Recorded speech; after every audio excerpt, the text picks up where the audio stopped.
வணக்கம் நேர்களே, இது விஐடி பண்பலை 90.8. நான் உங்கள் ஆர்ஜே ஆனந்த். அறிவமாயிரம் நிகழ்ச்சியில் என் கூட இருக்காங்க டாக்டர் விசா, அப்புறம் நான் உங்கள் சரவண கார்த்திக். ஸோ இன்னைக்கு அறிவமாயிரம் நிகழ்ச்சியில் ஒரு 3 விஷயத்தை பற்றி பேசலாம் அப்படின்னு வந்திருக்கோம். டைரெக்டாக விஷயத்துக்குள்ளே இறங்கிடலாம். நிகழ்ச்சியில் நிறைய விஷயங்கள் உங்களுக்காக அற்புதமாக காத்துக்கிட்டு இருக்கு. அதில் ஆரம்பத்தில் நமக்கு நேற்று நடந்த ஒரு நிகழ்வு, ஸோ அந்த நிகழ்வு சார்ந்த ஒரு சில விஷயங்கள் அப்படியே ஷேர் பண்ணலான்ட்டு உமன்ஸ் ஈக்குவாலிட்டி டே. ஸோ இந்த டே சார்ந்து நிறைய விஷயங்கள் பேசணும் நம்ம நேற்று நிகழ்ச்சிகளில். அதுலேயும் குறிப்பாக நம்ம ஸ்டூடெண்ட் ஆர்ஜிஎஸ்லாம் நிறைய விஷயங்கள் பேசியிருந்தாங்க. அது தொடர்பாக இப்போ நம்ம டாக்டர் விசாலாட்சி மேம் என்ன சொல்கிறாங்கன்னு கேட்கலாம். எஸ், விமென்ஸ் ஈக்குவாலிட்டி டே பற்றி நிறைய சொல்ல விரும்புகிறேன். ஸோ இந்த டே ஆக்சுவலாக அமெரிக்காவில் ஸ்டார்ட் பண்ணாங்க. இது எதுக்காகனா, அன்னைக்கு 19th அமெண்ட்மெண்ட் யூஎஸ் கான்ஸ்டிடியூஷனில் பாஸ் பண்ணாங்க. அண்ட் இது எதுக்காக பண்ணாங்கன்னா, it's to protect women's rights and prohibits voting discrimination based on gender. முக்கியமாக விமெனுக்கு ஓட் பண்ணுற ரைட் வேணும், ப்ளஸ் விமெனுக்கு ஈக்குவல் சேலரி, ஈக்குவல் ஆப்பர்ச்சுனிட்டிஸ் கிடைக்கணும், எல்லா இடத்துலையும் விமென் மதிக்கணும், சேர்த்துக்கணுன்றதுக்காக தான் இதுவே போராட்டமே ஆரம்பித்தாங்க. Actually national organisation for women அவங்க என்ன பண்ணாங்கன்னா, ஒரு நேஷ்னல் ஸ்ட்ரைக் ஃபார் ஈக்குவாலிட்டியை August 26 அன்னைக்கு நடத்தினாங்க.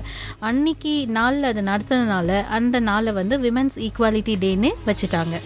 விமெனுடைய அச்சீவ்மெண்ட்ஸ்லாம் ஃபர்ஸ்ட் வேர்ல்டு வார் முன்னாடி யாருமே கணக்கில் எடுத்துக்கவே இல்லை. ஆக்சுவலி வேர்ல்டு வார் போயிட்டு அதில் இருந்த ஆண்கள் நிறைய பேர் இறந்துட்டதுனால ஃபேமிலி சஸ்டெயின் பண்ணுறதுக்காக விமன் திருப்பி ஃபேக்ட்ரிஸில் வேலைக்கு போனாங்க, இண்டஸ்ட்ரீஸில் வேலைக்கு போய் ஃபேமிலியை சப்போர்ட் பண்ண ஆரம்பித்தாங்க. அங்கேருந்து தான் விமனோட பார்ட்டிசிபேஷன் சொசைட்டியில் ரெக்கக்னைஸ் பண்ண ஆரம்பிச்சதே. அண்ட் இன்னைக்கு பார்த்தீங்கன்னாலும் ஆர்ஜே ஆர்த்தி நேத்திக்கு சொன்ன மாதிரி இப்போவும் விமனுக்கு ஈக்குவல் ஆப்பர்ச்சுனிட்டி அண்ட் ஜாப் கிடைக்கிறது இல்லை. அண்ட் தென் கிடைச்சாலும் ஈக்குவல் சேலரி தரதில்லை. இன்னுமே நம்ம தமிழ்நாட்டில் நிறைய கிராமங்கள்லாம் போனீங்கன்னா அந்த நாற்று நடுறாங்கல்ல, அதுலலாம் பார்த்தீங்கன்னா கூட மென்னுக்கு ஒரு சேலரி, விமெனுக்கு ஒரு சேலரி கேட்டால் இவங்க குழந்தையோட வராங்க, இவங்க டைம் பாஸ் பண்ணிடுவாங்க, வேலை செய்ய மாட்டாங்கன்றாங்க. But that's not the case. அது அப்படி கிடையாது. குழந்தையோட கூட அந்த அம்மா அவ்வளோ வேலை செய்கிறாங்கல்ல, உடல் உழைப்புக்கு தான் மரியாதை தரணும். So it is not that பெண் வேலை செய்கிறாங்க, ஆண் வேலை செய்கிறாங்கல்ல, வேலைக்கு தான் மதிப்பு தரணும், வேலைக்கான சம்பளம் ஊதியம் தரணும். கண்டிப்பாக ஸ்டில் நிறைய இடங்கள்ல இதை ப்ராக்டிஸ் பண்ணுறாங்க. அதே வேலையை விமன் செய்கிறாங்க, மென் செய்கிறாங்க. பட் மென்னுக்கு அதிக சேலரி அண்ட் விமனுக்கு லெஸ் சேலரி கொடுக்குறாங்க. இது நிறைய மாற்றம் வரணும். கண்டிப்பாக இந்த மாற்றங்கள் ரொம்ப தேவையானது தான். சரவணகர்த்தி, நீங்கள் என்ன நினைக்கிறீங்க? கண்டிப்பாக விமென்ஸ் இன்னும் கொஞ்சம் நம்ம முன்னாடி வரணும் அப்படின்ற மாதிரி தான் எல்லாரும் யோசிச்சுட்டு இருக்கிறோம். இந்த விமென்ஸ் ஈக்குவாலிட்டி டேக்கு இந்த பாரபட்சம் இன்னமும் இருக்குதுன்றது கண்டிப்பாக நிதர்சனமான உண்மை தான். அது எல்லா இடங்களில் கட்டிட வேலைகளில் கூட பார்த்தீங்கன்னா பெண்களுக்கு கொஞ்சம் கூலி குறைவாக தான் கொடுக்குறாங்கன்ற ஒரு நிலைப்பாடு இன்னமும் இருக்குது. ஸோ இந்த உடல் உழைப்பு சார்ந்த விஷயங்கள் எல்லாத்துலேயுமே இந்த பாரபட்சம்ன்றது இன்னமும் கூட இருக்குதுன்றது கொஞ்சம் கசப்பான ஒரு உண்மை தான். ஸோ இதை தாண்டி அடுத்த கட்டத்துக்கு நம்ம சமூகம் போகணும் அப்படின்னா ஒவ்வொருத்தவங்களும் அவங்களோட மனசில் முதல்ல இந்த மாற்றத்தை கொண்டு வரணுன்றது தான் என்னுடைய வாதமாக இருக்கும். ஸோ இதுதான் நாம் இன்னைக்கு மனசில் புரிஞ்சிக்க வேண்டிய ஒரு விஷயம். ஸோ இதை தாண்டி வேறு என்ன உமன்ஸ் ஈக்குவாலிட்டி டே பற்றி நீங்கள் ஷேர் பண்ணுறீங்க? விமென்ஸ் ஈக்குவாலிட்டி டே பற்றி பார்க்கணுன்னா, இயர்லி 700ஸ்லேயே விமெனுக்கு ரைட்ஸ் வேணும்னு சொல்லி சண்டை போட ஆரம்பிச்சாச்சு, ஓட்டிங் ரைட்ஸ்லாம். பட் 1700ல் ஸ்டார்ட் பண்ணாலும் 1900க்கு தான் அதுக்கான வாய்ப்புகள் வந்துச்சு. ரொம்ப லேட்டாக தான் வந்துச்சு. ஆனால் நம்ம இந்தியாவில் மட்டும் பார்த்தீங்கன்னா எப்போ சுதந்திரம் வாங்குறோமோ அப்போவே உமன்ஸுக்கு அந்த ஓட்டிங் ரைட்டோடையே தான் வந்தாங்க. 1950ல் ஃபர்ஸ்ட் டைமா கான்ஸ்டிடியூஷன் கொண்டு வரும்போது அவங்களுக்கு ரைட்ஸ் இருந்துச்சு, ஓட்டிங் ரைட்ஸ். 51 எலெக்ஷன்லயே அவங்க ஓட்டு போட்டாங்க. ஏன்னா அப்போ சென்னையில தான் ஃபர்ஸ்ட் ஓட்டிங் ஆரம்பிச்சது. அது பிரிட்டிஷ் இந்தியாவோட ரூல்ல இருந்துச்சு. அதனால நம்மளுக்கு அந்த வாய்ப்பு கிடைச்சது. அதுவுமே பாத்தீங்கன்னா 19th செஞ்சுரியோட ஹாஃப் பாஸ் மேல தானே. பட் 1700ஸ்லயே பிரச்சனைகள் ஆரம்பிச்சிருச்சு. விமனுக்கு எல்லாம் தரணும். இது எங்க ஆரம்பிச்சது? 1700ல பிரான்ஸ்லயும் யூரோப்லயும் சைமல்டேனியஸா தான். ஸோ ஃப்ரெஞ்சு ப்ரொஃபஸர்ன்றதை நிரூபிக்கிறாங்க பார்த்தீங்களா? கண்டென்ட்டோடு இருக்கணும்ல. அண்ட் நம்ம இந்தியன் சினாரியோ எடுத்துக்கிட்டிங்கன்னா இந்தியாவில் விமென்ஸ் ப்ராப்பர்ட்டி ரைட்ஸ்ன்னு நம்ம வச்சுருக்கிறோம். அது என்னன்னா, விமன் சொத்து வச்சுக்கலாம், சொத்தை ஆளலாம், உரிமை. எஸ். அண்ட் சில கேசஸில் வாரிசாக கூட மாறலாம். இப்போ அப்பாவோட சொத்துக்கு பெண் வாரிசாக வரலாம், தாத்தா சொத்துக்கு பெண் வாரிசாக வரலாம். ஸோ பெண்களுக்கு வாரிசு உரிமை இந்தியாவில் நம்ம விமென்ஸ் ப்ராப்பர்ட்டி ரைட்ஸ் கொடுத்துருக்கோம். நெக்ஸ்ட் மேரிட் விமென்ஸ் ப்ராப்பர்ட்டி ஆக்ட்னே ஒன்று இருக்குது. அது 1882ல் இந்தியாவில் பண்ணது. அந்த ஆக்ட் படி என்னன்னா, கல்யாணான பெண் தன் கணவருடைய சொத்தையும் அவங்க ஆளலாம். she can own or control the property in her own rights. அவங்க இஷ்டத்துக்கு அதை ஆளலாம். இதுக்காக தானே அந்த பெரிய போராட்டமே நடந்தது. அந்த காலத்துல மன்னர்களா இருந்த டைம்லயே கூட மன்னர் இறந்துட்டாருன்னா பெண்ணுக்கு வந்து உரிமை கிடையாது அப்படின்னு சொல்லிட்டு இருந்தாங்க. ஆண் வாரிசை மட்டுமே வாரிசா கன்சிடர் பண்ணிட்டு அதுக்காக தானே எதிர்த்து போராட்டம், போர் எல்லாமே நடந்தது. ஸோ அதோடைய உரிமையை வந்து நிலைநாட்டுறதுக்கு சட்டத்திட்டங்கள் வகுக்கப்பட்டிருக்கு. ஓகே, ஆக்சுவலி 1882 தான் நம்மளுடைய women's married women's property act இருந்துச்சு. பட் இன்னும் ஃபர்தரா பாத்தீங்கன்னா ஹிந்து சக்சஷன் ஆக்ட் ஆஃப் 1956 1956 கல்யாணம் ஆயிருக்கோ ஆகலையோ ஒரு பெண்ணுக்கு சொத்து உரிமை உண்டுன்னு சொல்லி அனௌன்ஸ் பண்ணியாச்சு. தந்தை வழி சொத்தோ தாய் வீட்டு சொத்தோ அந்த பெண்ணுக்கு அது உரிமை இருக்கு அப்படின்னு சொல்லி 1956 ப்ரூவ் ஆயிருக்கு. அண்ட் இது மூலியமா என்ன ஆகுதுன்னா ஹிந்து உமனுக்கு full ownership rights over any property, எந்த ப்ராப்பர்ட்டியா இருந்தாலும் அவங்களுக்கு ஃபுல் ஓனர்ஷிப் ரைட்ஸ் வந்துச்சு. அந்த காலத்துல நீங்க சொன்ன மாதிரி பெண் மட்டுமே குழந்தையா இருந்தா பெண்ணுக்கு சொத்து போகக்கூடாது, சொந்த பந்தத்துல இருக்க ஆண்களுக்கு அந்த சொத்தை கொடுத்துட்டு இந்த பொண்ணையும் அவங்க வந்து பராமரிக்கணும் அப்படின்னு சொல்லிடுவாங்க. அதாவது பெண்களை வந்து ஒரு பொருளா பார்த்த ஒரு காலகட்டம் அது.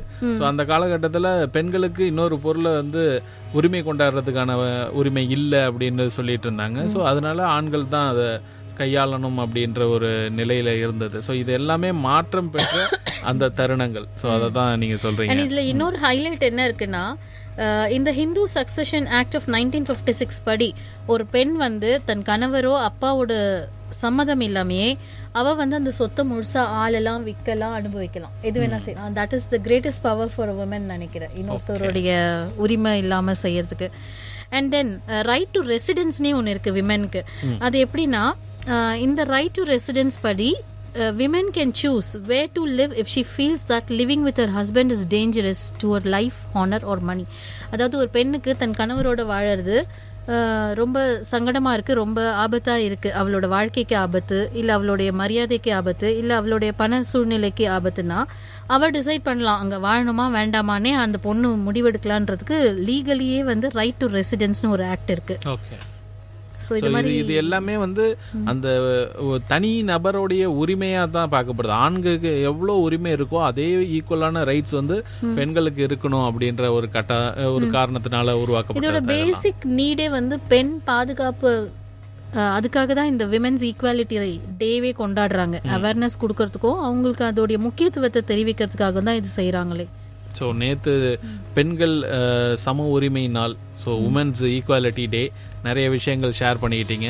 அண்ட் இதே போல் இன்னும் பல விஷயங்கள் நம்ம மனசார புரிஞ்சிக்க வேண்டிய விஷயங்களாக இருக்குது. ஸோ அந்த விஷயங்கள் எல்லாத்தையும் நம்ம வந்து அப்பப்போ மனசில் பதிய வச்சுக்குவோம். கார்த்தி, நீங்கள் என்ன ஷேர் பண்ண விரும்புகிறீங்க இது தொடர்பாக? இது விமென்ஸ் ஈக்குவாலிட்டி மேம் சொன்ன மாதிரி இன்னமும் வந்து பெண்களுக்கு கிடைக்கணும் ஒரு ஈக்குவாலிட்டி. இந்த நாட்கள் இது மாதிரி கொண்டாடப்படுவதன் மூலமாக கண்டிப்பாக வந்து இன்னும் சில நாட்களில் கண்டிப்பாக அது சாத்தியமாகும்ன்றது என்னுடைய கருத்து. இன்னும் ஒரு சில நாட்கள்லயே ஆயிடுமா இல்ல இன்னும் ஒரு சில இல்ல நம்ம இப்போ இன்னைக்கு கொஞ்சம் நம்ம வந்துட்டோம் இருக்கு.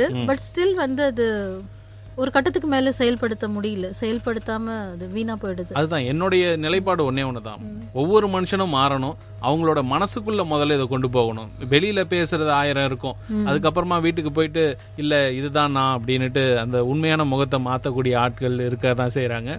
ஆண்கள் எல்லாருமே இந்த ஒரு விஷயத்த மனசுல வச்சுக்கணும். மெயினா பெண்களுமே கூட அந்த ஆணாதிக்க சிந்தனையோட ஒரு சில பேர் செயல்படுறதையும் நம்ம பார்க்கத்தான் செய்கிறோம். ஸோ இது எல்லாமே வந்து மனநிலை மாற்றத்துக்கு பிறகான நிலைகள் தான் நான் பார்க்கறது. ஸோ பெண்கள் அவங்களுக்கான சம உரிமை, இதுக்காக ஒரு நாள் கொண்டாடணும் நேற்று. அடுத்ததா இன்னைக்கு நம்ம ஒரு நாள் கொண்டாட போகிறோம், கொண்டாடிக்கிட்டு இருக்கோம். ஸோ அதை பற்றி இன்னும் நிறைய விஷயங்கள் பேசலாம். இது பார்த்தீங்கன்னா பெட்ரோலியம் டே. ஸோ பெட்ரோலியம் டே அப்படின்றது வேர்ல்டு உலகத்தில் இருக்கக்கூடிய எல்லா இடங்கள்ல இருந்தும் நம்ம வந்து பார்த்துட்டு இருக்கக்கூடிய ஒரு விஷயம். நம்ம பெட்ரோல் இல்லைன்னா வேற எதுவுமே கிடையாது அப்படின்னு தான் சொல்லுவோம். ஸோ அப்படிப்பட்ட அந்த பெட்ரோலியம் டே எப்படியெல்லாம் கொண்டாடப்படுது, ஏன் கொண்டாடுறோம், எதுக்கு கொண்டாடுறோம், அப்படி அது சார்ந்த ஒரு சில விஷயங்கள் எல்லாத்தையுமே இன்னைக்கு அறிவோம் ஆயிரம் நிகழ்ச்சியில் இப்போ ஷேர் பண்ணிக்கலாம்.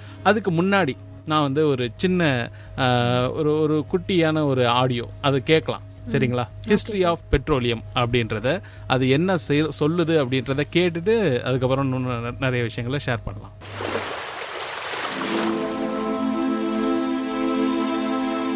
முன்னொரு காலத்தில் 300 கோடி 400 கோடி ஆண்டுகளுக்கு முன்பு சின்ன சின்ன கடற்சார் தாவரங்களும் உயிரினங்களும் கடலின் அடி ஆழத்தில் இறந்து மண்ணோடு மண்ணாகி போயின.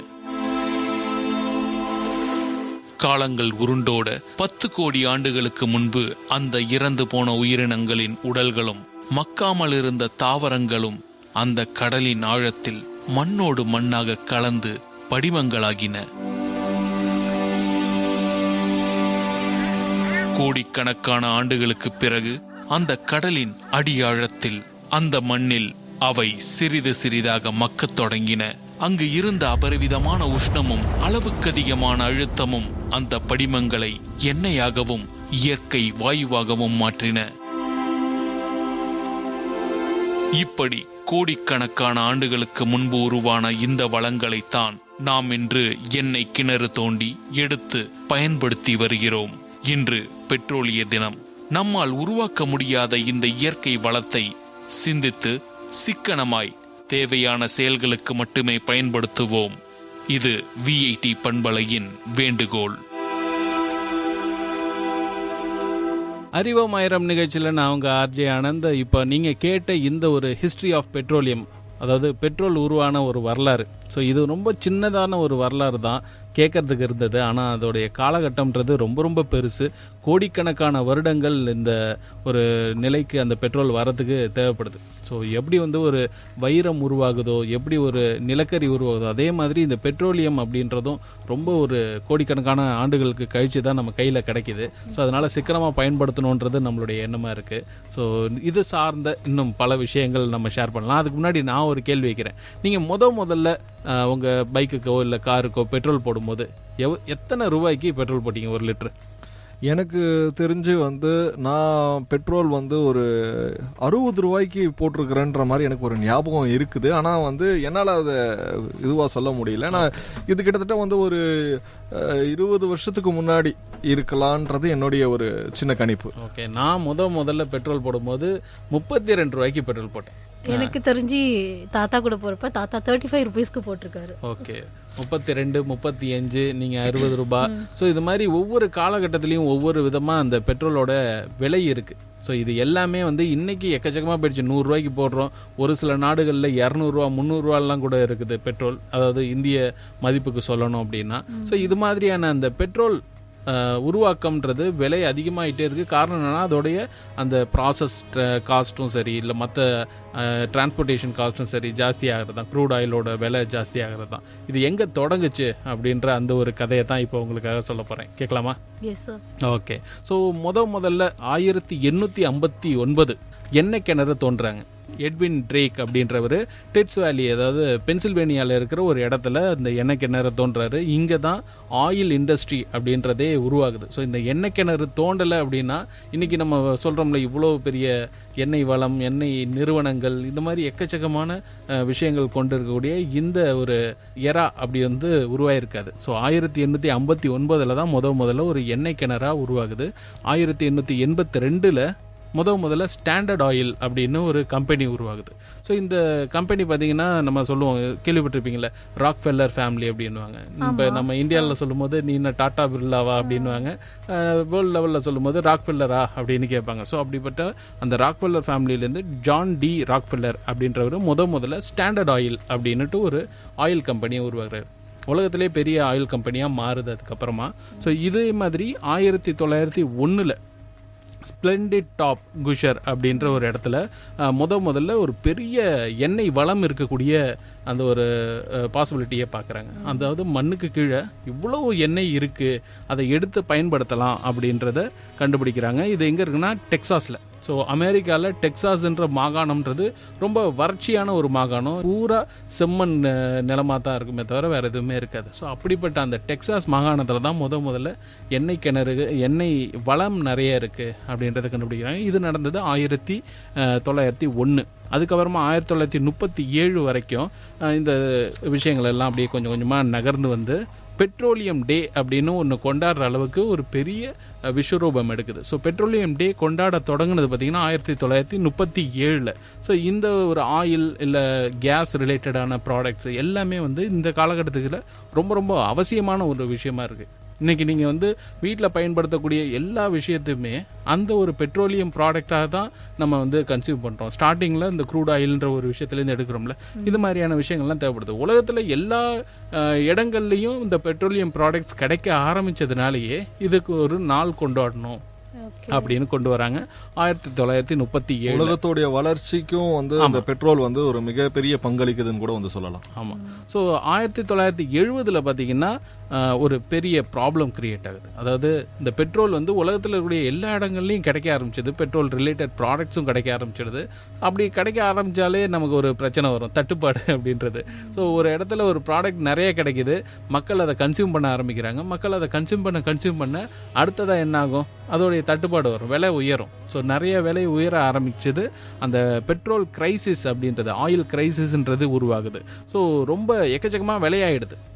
எண்ணெய் வாங்கவே முடியல, க்ரூட் ஆயில் வாங்கவே முடியல ஒரு நாட்டால். அப்படின்றதுனால இந்த விலையும் ஜாஸ்தி ஆகிடுது. 1970லேருந்து இன்னைக்கு வரைக்கும் இந்த பெட்ரோலை வந்து நம்மளால் அதிக அளவில் பெட்ரோலியத்தை நம்மளால் அதிக அளவில் பயன்படுத்த முடியுது. ஆனாலும் கூட விலை ஏற்றம் ஆகிட்டே இருக்குது. ஸோ இது வந்து 2000க்கு அப்புறமா என்ன பண்ணலாம் அப்படின்னு ஒரு முடிவு பண்ணுறாங்க. நம்ம வந்து புதுசாக வேற ஒரு மெத்தடை பயன்படுத்தி ஆகணும். நம்ம வந்து இந்த பெட்ரோலியம் ப்ராடக்ட்ஸை விட்டுட்டு அதை தாண்டி ஒரு ரெனியூவபிள் சோர்ஸஸை கண்டுபிடிக்கணும். சோலார் ஆகட்டும், இல்லை விண்ட் எனர்ஜி ஆகட்டும், இல்லை ஆயில் வாட்டர் எனர்ஜி ஆகட்டும். ஸோ இந்த மாதிரி ஆக்வா எனர்ஜி எல்லாத்தையுமே எடுத்துகிட்டு வரணும் அப்படின்னு ஒரு முடிவு பண்ணுறாங்க. 2000க்கு பிறகு தான் இந்த ஒரு குவெஸ்ட், இந்த ஒரு தேடுதலே தொடங்குது. அது வரைக்கும் நம்ம பெட்ரோல் ப்ராடக்ட்ஸை எடுத்து யூஸ் பண்ணலாம் அப்படின்ற ஒரு நிலைப்பாட்டில் தான் இருந்தோம். ஃபாசில் ஃபியூல்ஸை எவ்வளோக்கு எவ்வளோ நம்ம எடுத்து யூஸ் பண்ணுறோமோ திரும்ப அதை நம்மளால் கொண்டு வர முடியுமான கிடையவே கிடையாது. ஏன்னா நம்ம பார்த்தோம், இப்போ கோடிக்கணக்கான ஆண்டுகளுக்கு முன்னாடி அந்த மண்ணுக்குள்ளே இருந்த அந்த தாவரங்களும் சரி, இல்லை விலங்குகளும் சரி, மண்ணோட மண்ணை கலந்து எண்ணெயாக மாறுறதுக்கு கோடிக்கணக்கான வருஷம் ஆச்சு. அது சரியாக போயிடுச்சுன்னா நம்மளால் திரும்ப கொண்டு வர முடியுமா? முடியாது. ஸோ இதனால தான் நம்ம வந்து ரெனியூவபிள் எனர்ஜி அப்படின்ற ஒரு கான்செப்டுக்குள்ளேயே போகிறோம். ஸோ இதெல்லாம் தான் ஒரு பெரிய வரலாறாக இருக்குது. ஸோ இந்த வரலாறை தாண்டி நம்ம வந்து அசால்ட்டாக சொல்லிடலாம், இது என்ன பெட்ரோலியம் ப்ராடக்ட்ஸ் தானே அப்படின்ட்டு. ஆனால் பெட்ரோலியம் ப்ராடக்ட்ஸை எப்படி தயாரிக்கிறாங்க அப்படின்றது தெரியுமா? என்ன இவ்வளோ நிசப்தமாயிடுச்சு.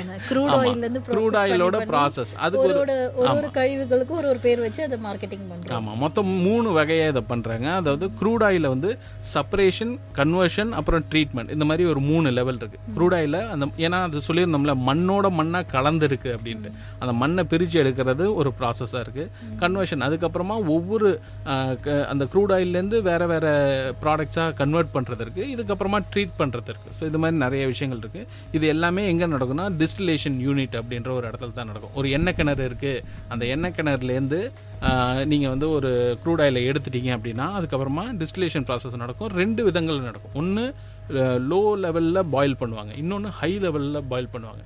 ஸோ அப்படி லோ லெவலில் பாயில் பண்ணும்போது ரொம்ப லைட்டரான பெட்ரோலியம் ப்ராடக்ட்ஸ் கிடைக்கும். அதே ஹை லெவலில் பண்ணும்போது நல்ல ஹெவியான பெட்ரோலியம் ப்ராடக்ட்ஸ் கிடைக்கும். ஸோ அதெல்லாம் ஒரு லிஸ்ட்டே வச்சுருக்காங்க. அதாவது 85 ஃபாரன்ஹீட்டில் பண்ணும்போது பூட்டேன் அப்படின்ற ஒரு கேஸ் கிடைக்கும். அதே மாதிரி 85லேருந்து 185 ஃபாரன்ஹீட்டில் ஹீட் பண்ணும்போது கேசலின், அதாவது அமெரிக்காலலாம் கேசலின் தான் யூஸ் பண்ணுவாங்க, நம்ம ஊரில் தான் பெட்ரோல். ஸோ அந்த மாதிரி கேசலின் ப்ராடக்ட்ஸ் கிடைக்கும். 185லேருந்து 350 ஃபாரன்ஹீட்ஸ் பண்ணும்போது நாப்தா அப்படின்ற ப்ராடக்ட்ஸ் கிடைக்குது. 350லேருந்து 450 ஃபாரன்ஹீட் பண்ணும்போது நம்ம கொஞ்ச நாளைக்கு முன்னாடிலாம் நிறைய யூஸ் பண்ணிட்டு இருந்தோம், எல்லா ரேஷன் கடையிலையும் கிடைக்கும், கெரோசின், கிருஷ்ணாயில்னு சொல்லுவாங்க.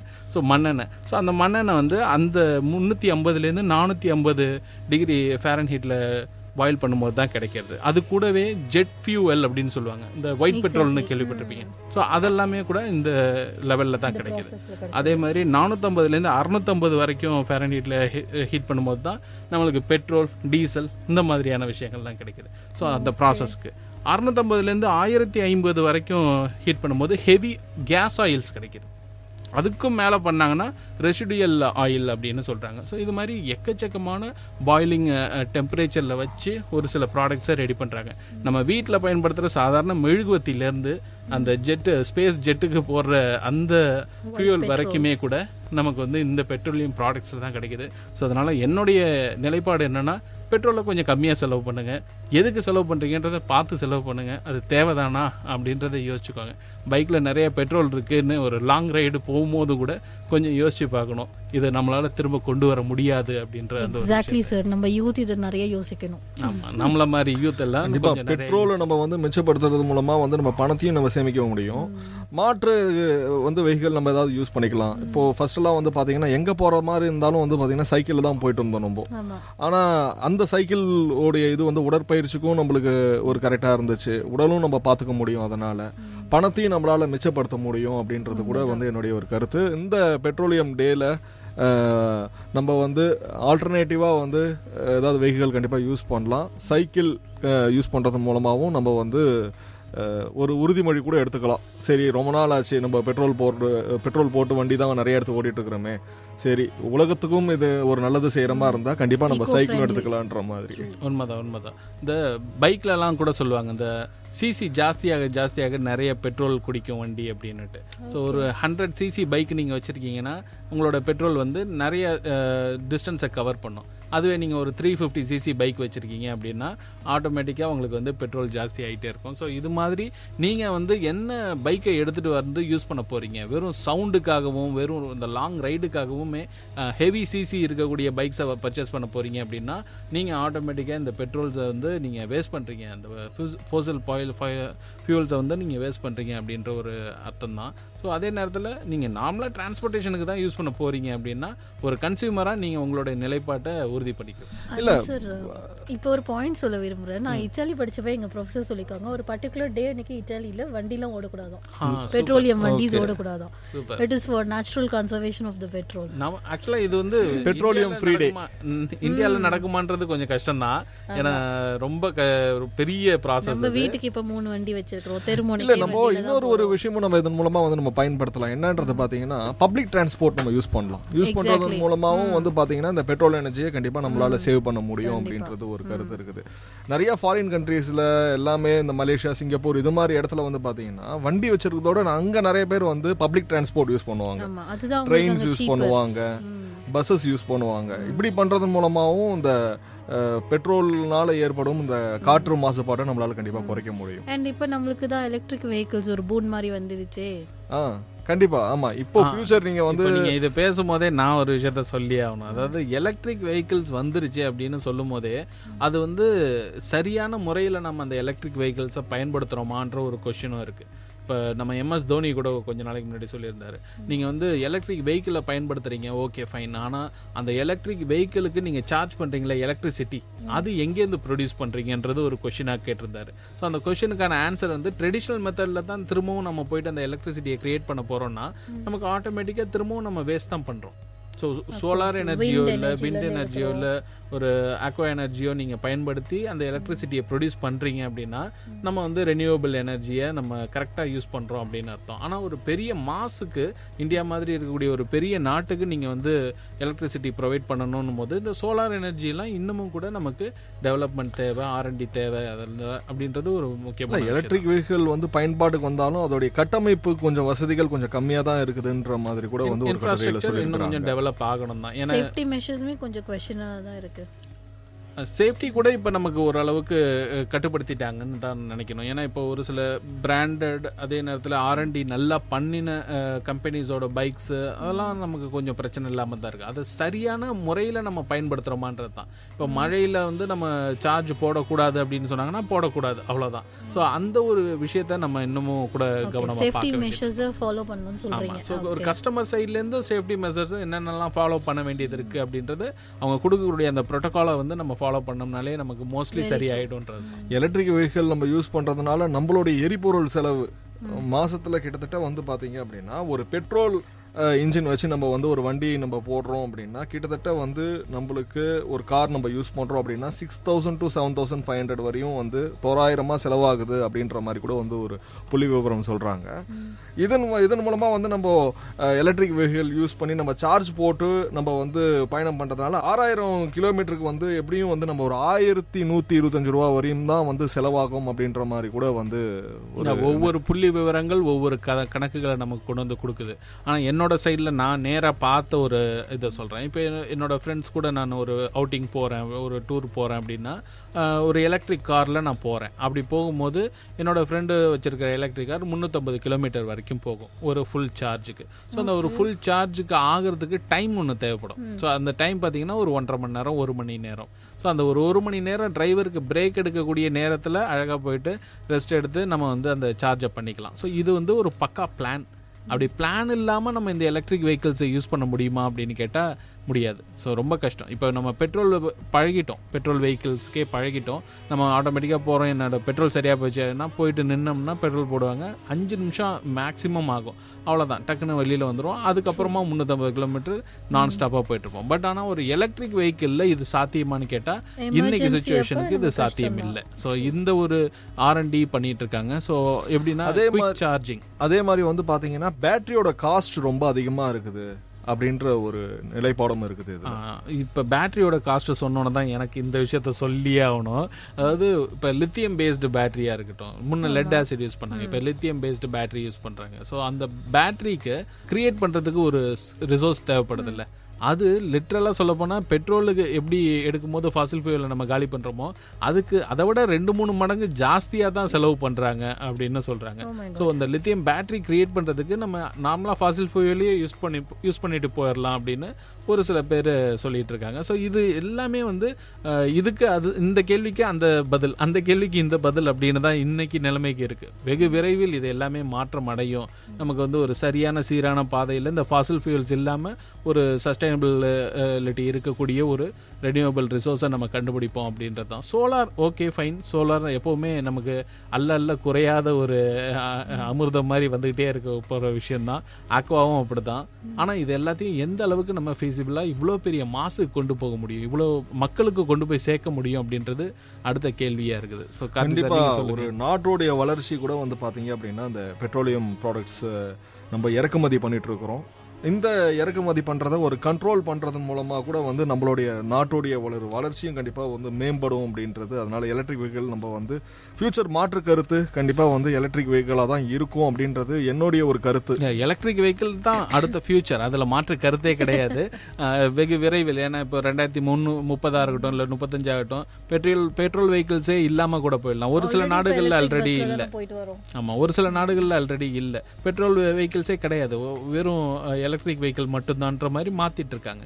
ஸோ இது மாதிரி இந்தியா மாறுறதுக்கு இன்னும் கொஞ்சம் காலகட்டம் தேவைப்படும். ஏன்னா ஒரு காலத்தில் பெட்ரோல் பேங்க் இல்லாத ஒரு காலகட்டத்தை கொஞ்சம் யோசிச்சு பாருங்களேன். பெட்ரோல் போடணும் அப்படின்னா அங்கே போனால் தான் போட முடியும்.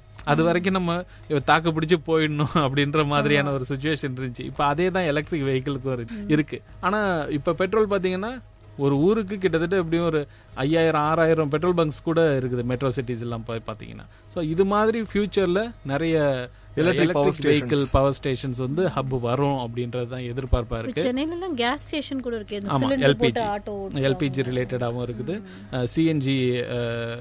இப்போ எனக்கு வந்து இப்போ ஒரு டவுட் வந்து மனசுல வருது.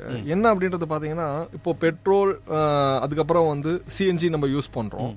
பெட்ரோல், சிஎன்ஜி பிளஸ் எலக்ட்ரிக் மூணுமே கலந்து கூட நம்ம யூஸ் பண்ணிக்க முடியும் அப்படின்ற ஒரு நிலைப்பாடு. மாடும் போட்டிக்கலாம், அப்படியே போயிடலாம். மனுஷனோட மனசு மட்டும் என்னைக்குமே போதும்னு சொல்லாது.